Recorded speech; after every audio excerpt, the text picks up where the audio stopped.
In this section, we'll turn a technical concept into a mini lesson learners can actually complete.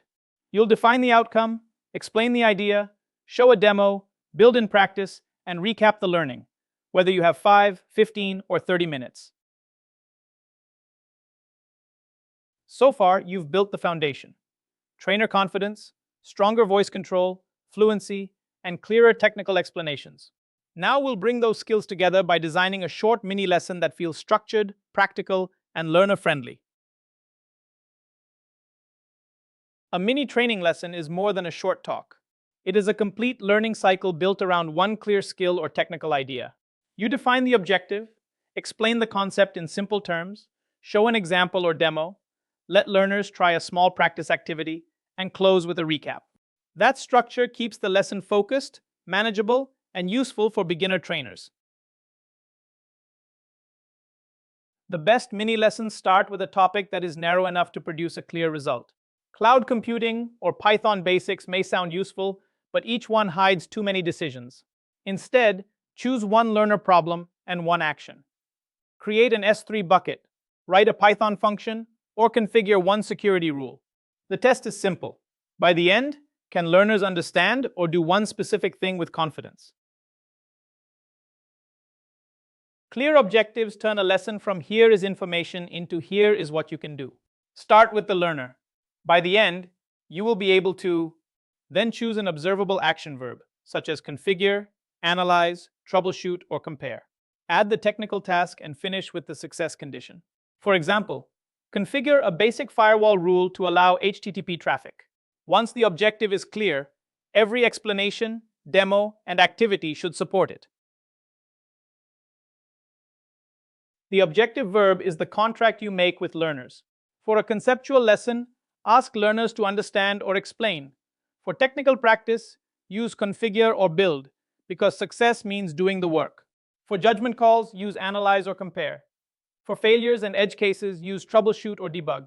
Choose the verb that matches the performance you actually expect, not the one that sounds most impressive. A strong mini lesson works because each step answers the learner's next question. Start by hooking attention and making the topic feel relevant. Then state the objective, so learners know where they are going.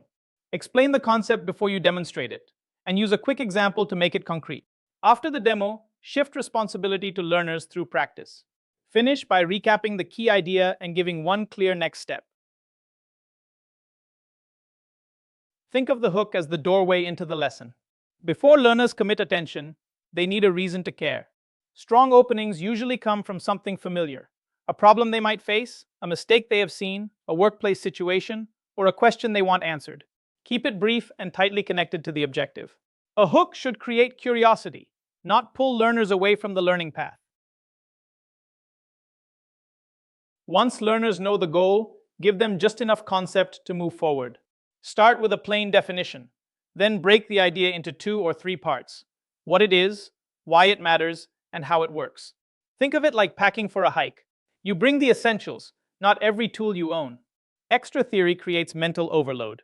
A focused explanation prepares learners for the demo or practice without slowing them down. A strong demonstration starts before you touch the tool. First, give learners a simple example so they know what problem they are solving. Then set up only what the objective requires. During the demo, narrate each action and the reason behind it, what you expect to happen, and how you know it worked. Close by comparing the correct result with common mistakes, so learners can recognize both success and failure in their own practice. Practice is the bridge between hearing information and actually using it. In a short lesson, the activity does not need to be large.